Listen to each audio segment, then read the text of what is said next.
Bismillahirrahmanirrahim and Assalamu alaikum. In this video, we are going to revise exercise 9D, last few questions. So let's start with it. Okay, so question number 5. A bullet train, it travels at a speed of 365 kilometers per hour. Kilometers per hour, it is the unit of speed. Okay, keep that in mind. In August 2001, Singapore's national record for the men's 100-meter sprint was 10.37 seconds. Now, here you are given with the distance and the time, but not the speed. Now, they are saying how many times is a bullet train as fast as the Singaporean sprinter? Students, when we say someone is faster than the other person or faster than the other person, this means we are comparing two speeds right now. However, in this case, we are not having the men's sprint speed. So what we are going to do is, first we will find out the speed of the sprinter. So distance, that is 100 meters upon the time. 100 divided by 10.37, I get my answer 9.64 meters per second. Okay? However, this is in meters per second and the speed for the bullet train with which we are comparing, it is in kilometer per hour. So what can we do over here is, we can convert this bullet train's speed into meters per second also, so that both of them are in meters per second and we can compare the answer easily. Now, when we move from kilometer to a meter, we multiply by 1000, and when we move from hour to seconds, we multiply by 3600. So the same thing has been done here. Now I have got my final answer 101.39. So the next step is going to be to compare the bullet train with the Singaporean sprinter. Now this statement is kind of confusing, that how many times is a bullet train as fast as the fastest Singaporean sprinter? For example, students, if I am given with the height of two people, for example, Uzma's height and Hania's height. Okay, Uzma's height is 10 feet, that's quite big, and for Hania, the height is 2 feet. So, someone asks me this question, how many times Uzma's height is more than Hania's? So, I can say that 5 times more. Uzma's height is there from Hania. How did I conclude it? When I divided this 10 from a 2, right? So then I got my 5 times. So the same way they are asking, how many times is a bullet train as fast as the fastest Singaporean sprinter? So now I will be comparing the speed of the bullet train with the speed of the sprinter, divide it out, and my answer is 10.52 seconds. Meters per second.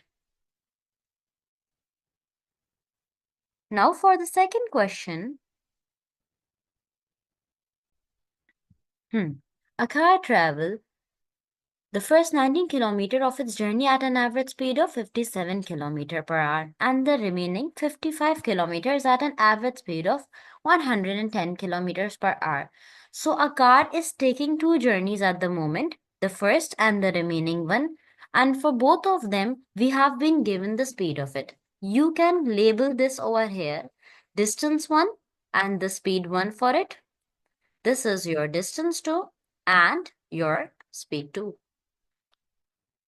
So what can you do over here is they are asking for your average speed. We all know the formula of the average speed, that is total distance upon total time, right? So over here, first we will be finding out our time as we do not know the denominator.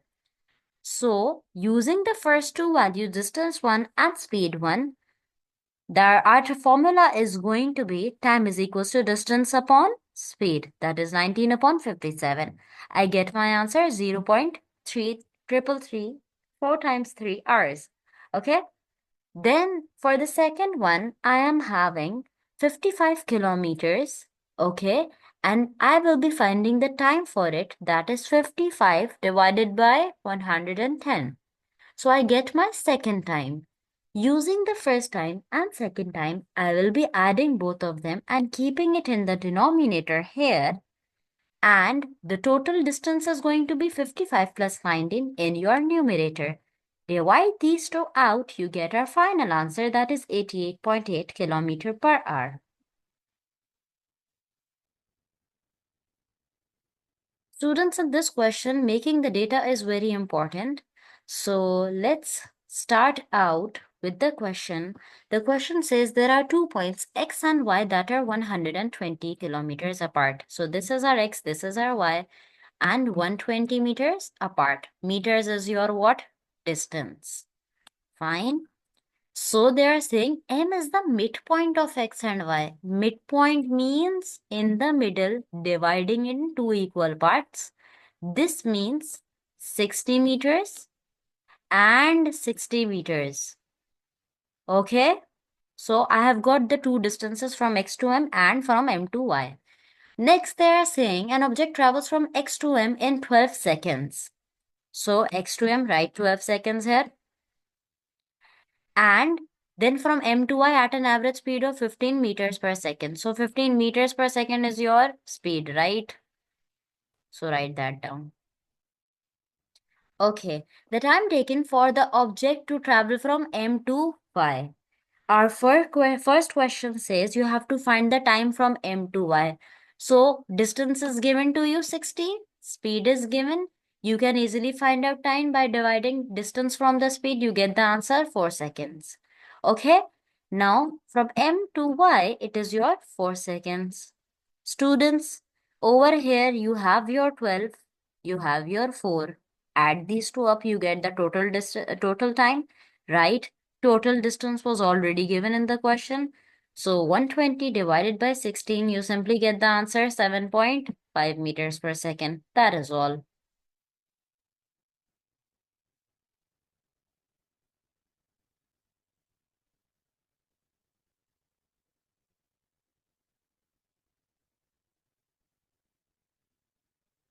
Okay, so in this part, we are given 2 points, L and N. They are 160 meters apart. And they have told you that M lies on a straight line joining L and N. They did not say this time midpoint. They are saying it lies on the straight line. So I can write M over here, anywhere you want to.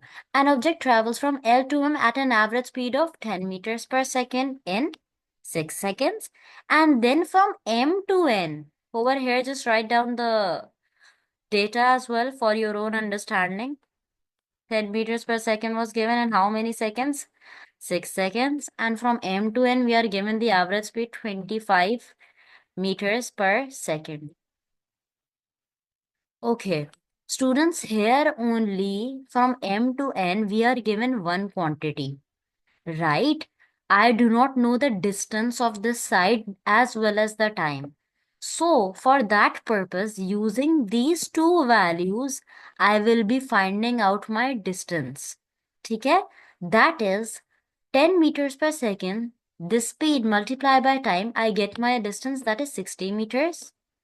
Once I have got this 60, so 160, that was the total distance, minus 60, I get 100 as my distance for M to N.